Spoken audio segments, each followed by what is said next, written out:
نحمده ونصلي ونسلم على رسوله الكريم أما بعد فأعوذ بالله من الشيطان الرجيم بسم الله الرحمن الرحيم قال الله تعالى ما كان محمد أبا أحد من رجالكم ولكن رسول الله وخاتم النبيين وكان الله بكل شيء عليما وقال النبي صلى الله عليه وسلم أنا خاتم النبيين لا نبي بعدي صدق اللہ العظیم۔ آج میں آپ لوگوں کے سامنے 7 ستمبر یوم تحفظ ختم نبوت کے بارے میں مختصر گفتگو کروں گا کہ آج کا دن تاریخ میں کیوں اس کو اہمیت حاصل ہے۔ 7 ستمبر 1974 کو قومی اسمبلی سے متفقہ طور پر قادیانیوں کو کافر قرار دیا گیا۔ تو آج ہم اس کے بارے میں بات کریں گے کہ اس میں کیا ہوا تھا، کون سی تحریکی چلی تھی۔ سید المرسلین خاتم النبیین حضرت محمد صلی اللہ علیہ وسلم اللہ کے آخری نبی ہے، اور آپ صلی اللہ علیہ وسلم کے بعد قیامت کی صبح تک کوئی نیا نبی نہیں آئے گا۔ جو بھی نبوت کا دعویٰ کرے گا وہ کافر، کذاب، دجال اور دائرہ اسلام سے خارج ہوگا۔ مسلمہ کذاب نے جب عقیدہ ختم نبوت پر ڈاکہ ڈالا اور نبوت کا دعویٰ کیا تو صحابہ کرام رضوان اللہ علیہم اجمعین نے اسے واصل جہنم کر دیا۔ اسی طرح جب مسلمہ پنجاب مرزا غلام احمد قادیانی نے انگریزوں کی خواہش پر پیارے نبی محمد صلی اللہ علیہ وسلم کی ختم نبوت پر ڈاکہ زنی کی تو علماء اسلام نے مرزا غلام احمد قادیانی پر کفر کا فتویٰ دیا۔ مرزا غلام احمد قادیانی اور ان کے پیروکاروں کے خلاف تحریک شروع کی تو قادیانی 1947 تک انگریزوں کی سرکاری سرپرستی میں کام کرتے رہے۔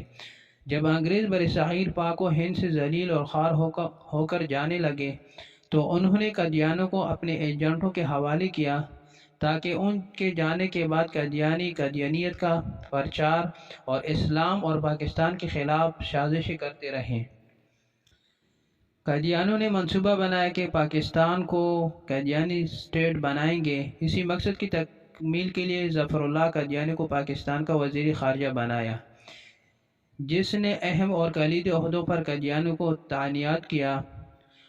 1951 میں مرزا محمد قادیانی نے ایک بڑا دعویٰ کیا اور کہا کہ 1952 کا سال ہمارا ہے اور عنقریب ہماری حکومت آنے والی ہے۔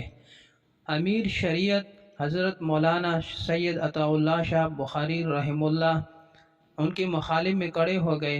امیر شریعت حضرت مولانا سید عطا اللہ شاہ بخاری نے جب یہ خبر پڑھی تو پوری ملک کا دورہ کیا اور اپنے ساتھیوں کے ساتھ امت مسلمہ کو قادیانی کے فریب اور ملک کے دشمن کے عزائم سے آگاہ کیا۔ پوری ملک کو تحریک کے لیے تیار کیا۔ جب 1953 کا سورج نمودار ہوا تو امیر شریعت حضرت مولانا سید عطا اللہ شاہ بخاری رحمہ اللہ نے آواز بلند کر کے مرزا محمود کو للکار کر فرمایا، اب میں مرزا غلام احمد قادیانی کی جھوٹی نبوت کا کس طرح آپریشن کرتا ہوں۔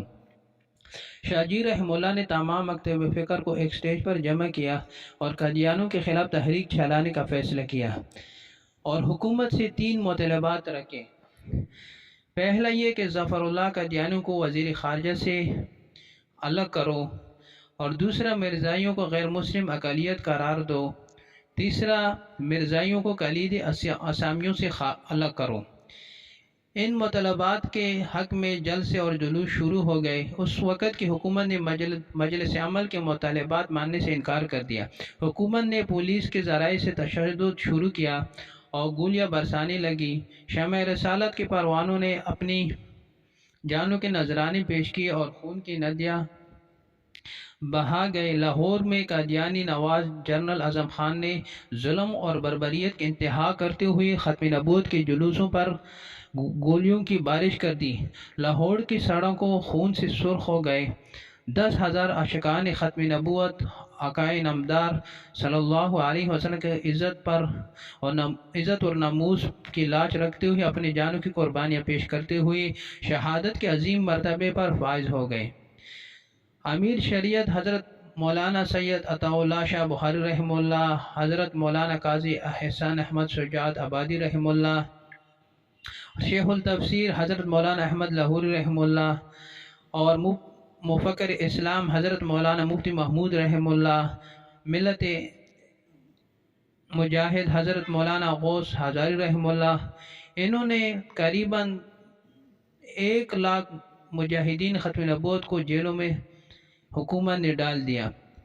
پیارے نبی صلی اللہ علیہ وسلم کی عشق اور محبت کی خاطر مسلمان ماؤں نے اپنی بے مثال قربانیاں پیش کیے، جیسے دیکھ کر غزوہ احد کی یاد تازہ ہو گئی، یہاں تک کہ عشق محمد صلی اللہ علیہ وسلم کے جذبے سے سرشار ماں نے فیصل آباد میں ہزاروں مجمع میں حضرت مولانا تاج محمود رحمہ اللہ کو اپنے شیرخوار بچے کو پیش کیا اور یہی کہا کہ میرا کل کا اثاثہ ہے اور گولیوں کی برسات میں ختم نبوت کے مجاہدین میرے بچے کو ڈال کے طور پر استعمال کرے تاکہ ایک مجاہد کی زندگی بچ جائے۔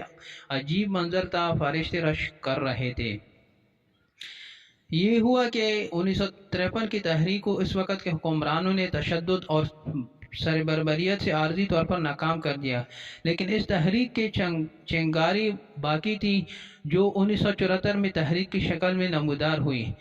1974 میں ربوہ ریلوے اسٹیشن پر قیدیانوں نے مسلم طلباء کو بری طرح شہید کیا اور جس کے نتیجے میں پورے ملک میں قیدیانوں کے خلاف تحریک شروع ہو گئی۔ تحریک ختم نبوت کرنا بھٹو صاحب کی حکومت کے لیے مشکل تھا، کیونکہ اسمبلی سے باہر تحریک کی قیادت محدث العصر شیخ الحدیث حضرت مولانا یوسف بن نور رحمہ اللہ اور اسمبلی کے اندر قائد جمعیت ملت مفکر اسلام حضرت مولانا محمود رحمہ اللہ اور وبائی جمعیت حضرت مولانا غوث ہزاری رحمہ اللہ کر رہے تھے۔ مفتی صاحب نے بھٹو صاحب کو کہا کہ قیدیانوں کو غیر مسلم قرار دیا جائے، لیکن بھٹو صاحب نے انکار کیا۔ مفتی صاحب رحمہ اللہ نے دلائل کے انبار لگا دیا اور بھٹو صاحب کو کہا کہ مرزا غلام قادیانی نے اپنی کتابوں میں لکھا ہے کہ جو مجھے نہ مانے وہ خنجروں کی اولاد ہے۔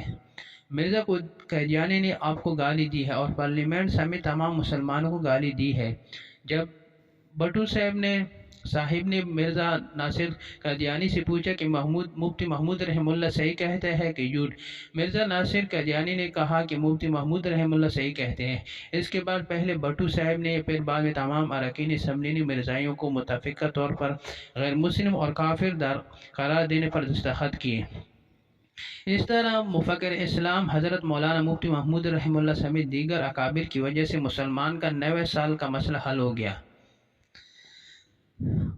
7 ستمبر ایک اہم اور تاریخ ساز دن ہے۔ اس دن ملت اسلامیہ کا بہت بڑا فتنہ اور اپنے انجام کو پہنچا، لیکن نہایت بدقسمتی کی بات ہے کہ جو ملک اسلام کے نام پر بنا تھا، آج قادیانی اور قادیانی نواز تنظیمیں حکومت وقت سے مطالبہ کرتی ہے کہ حدودی آرڈیننس اور توہین رسالت کا قانون ختم کیا جائے۔